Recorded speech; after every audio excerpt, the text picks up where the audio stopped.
There's a weird pattern among users and owners of a particular subline of smartphone.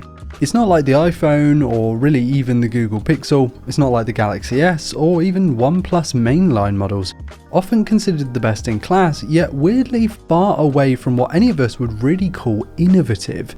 And that's something we need to discuss today. I'm not gonna lie, I've been critical of many smartphone makers over the last few years because I think there's a good reason for them needing to improve their devices, yet movement is strangely minimal. But for the Galaxy Ultra line of smartphones in particular, I have been wishing, hoping, nay, praying that the penny will finally drop and we'll actually finally see a substantial jump. Something you'll benefit from by going with a Galaxy like this is Ugreen's new FineTrack Slim Smart Finder. This credit card shaped and sized tracker designed specifically to work in the Samsung SmartThings ecosystem using the official Samsung app. No need to install a third-party download. It is super slim and durable at only 1.7mm, it recharges via magnets in just 1 hour for a whole year's worth of charge. You can also double press the button on it to quickly locate your phone, and the other way it actually utilises Samsung's global network for long range tracking with a built-in buzzer for close range location, and will alert you via notifications if it senses you've left your wallet behind, ideal for keeping it safe, and people like me that constantly misplace important things. Honestly, it happens more than you think. The FineTrack Slim will also hold its location data for up to 7 days in the app, so you can actually retrace your steps, which should make finding your wallet a lot easier. This thing is a game changer for knowing where your wallet is and has been, and Ugreen also makes a standard size tracker for items like camera bags or luggage, and these little puppies can last up to 550 days with a replaceable battery. Absolutely crazy. Check out the link in the description to find out more, and a big thanks to Ugreen for sponsoring today's content. We all know phones are expensive, and this is absolutely no different. The Galaxy Ultra line actually came from the Galaxy Note series, and so the S25 and S25 Plus are sort of your standard Galaxy S models, with the Ultra being basically a Galaxy Note, like the pinnacle of what Samsung actually makes. It's £1,300, an eye-watering amount of money here in the UK.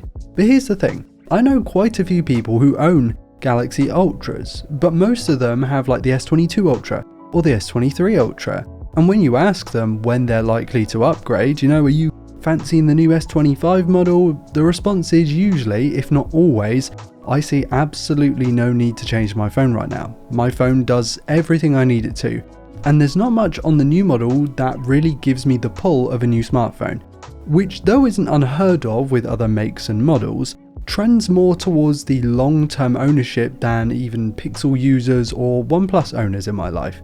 Heck, despite how much praise Apple gets for the iPhone being a tremendous long-term option, and that's something I have given in the past, even iPhone people tend to want to upgrade more frequently than Galaxy Ultra or Galaxy Note owners. So the Galaxy Ultra is sort of a do-it-all phone, a dependable model that doesn't seem to cause anyone any real concerns. But it also doesn't scream and shout about its funky new design or its fancy new features. It just had some incredibly small improvements over the last 3 or 4 years. A loyal user base, but really without any kind of hype around it. I mean, just take the design for example, it's extremely similar to the last few models, almost uncannily so, but it does follow a formula. It's a big canvas, it includes the S Pen, Samsung's best cameras on the back, and the company's fantastic One UI software package. The most recent improvements to the Galaxy S25 Ultra compared to other versions, the class-leading anti-glare coating that we saw in the S24 Ultra model really is fantastic, the higher resolution ultra-wide camera, which, okay, is a bit of an improvement, and a set of flat sides that some will love and others will loathe. Can you tell which camp I'm in?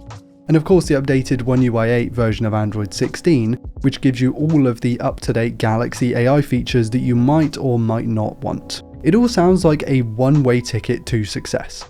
Well, it's a very good smartphone, but unfortunately for Samsung, the competition is incredibly fierce right now. Even in the West, where the likes of Xiaomi, Oppo, Honor and Vivo are hardly touching the sides, you've got the likes of OnePlus and Google just absolutely killing it right now. The OnePlus 13 this year, despite my lukewarm initial review, was a blinding success. It has a 20% larger battery, leaks faster charging, similar if not better performance, and a camera package that really does compete with the S25 Ultra. and the unique features like the alert slider, which has sadly been canned for the next model. I'm really sad about that. And you get all of that stuff for £300 to £400 less than the Galaxy S25 Ultra. Yeah, even if you're a Samsung fan, that kind of price delta is going to give you pause for sure. Or okay, let's do a more apples to apples comparison. Google's Pixel 10 Pro XL, whilst it might not be the sort of old-fashioned outright beast on paper that you might want to use today, is right up there with the design, especially its display, and it creams the Galaxy in software and cameras. I know there are lots of traditional smartphone fans in my comment section, because for the longest time I was one, and I'm still more of a hardware guy than I am a software guy if I'm going to be totally honest, but even I, the stubborn little fellow who wants a massive camera sensor in every smartphone, can admit that Google's AI super zoom tech is absolutely wiping the floor with the competition, and wiping the floor with Samsung. Look, the Galaxy S25 Ultra is not short on camera chops in general, and its 5-strong lens stack is one of the main reasons you might buy that over a base model Galaxy S, or maybe even a Pixel, depending on what kind of mobile shutterbug you really are. And you know what? Fair play to Samsung for including a proper log recording format with an easily accessible Rec 709 conversion, which you can just check out on their website. The images and video you can take with the S25 Ultra are very good, but where that quality has remained solid over the last few years for sure, with very similar sensors and lenses, Google has managed to recycle its camera hardware and boost it dramatically with software and cloud processing. Is this stagnation looking to change anytime soon? Well, we've had conflicting Galaxy S26 Ultra leaks over the past few months, with the phone's expected release date due around February of 2026. Rumours and leaks, which you always have to take with a pretty big pinch of salt, point towards largely the same phone again, but for the 4th year in a row. No major changes to the rear camera setup, to the battery size, the internal specs aside from the new gen chip.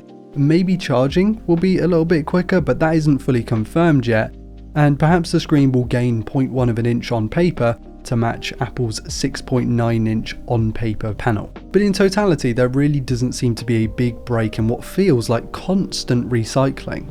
OnePlus 15 leaks contrastingly suggest a radical new design, a 165Hz display for the first time in what I would call a Big 4 smartphone. Not that that refresh rate really matters in my opinion, but it is proof that at least one company is willing to take a big step forward. Some have also pointed towards that phone having a battery with over 7,000 mAh, where Samsung has retained the 5,000 mAh traditional lithium-ion battery capacity, not since the S23 Ultra or since the S21 Ultra, no. The Galaxy Ultra's battery has remained the same size since the Galaxy S20 Ultra, a phone that launched over half a decade ago. If that doesn't prove my point, I don't know what will. Now, I'm not saying that this lack of major innovation is going to hamper Samsung's sales or reputation, because as we've already established, Galaxy Ultra owners seem to be some of the most loyal and happy customers in the smartphone market. I don't doubt for a second that they will sell loads of the Galaxy S26 Ultra, but I'm also not saying that the S25 Ultra is a bad phone, because it will likely continue to be great for the next 5 years if you wanted to. What I am saying is that I wouldn't feel comfortable dropping 4 figures on a phone that realistically hasn't changed a great deal in the last few generations. The Galaxy S25 Ultra is a very good smartphone, one that people have probably bought a lot of and that follows that fun yet familiar formula that many people worldwide have fallen for. But in a world where OnePlus and Google are making so many improvements, both hardware and software, it does start to make you wonder when Samsung is gonna downshift and power on.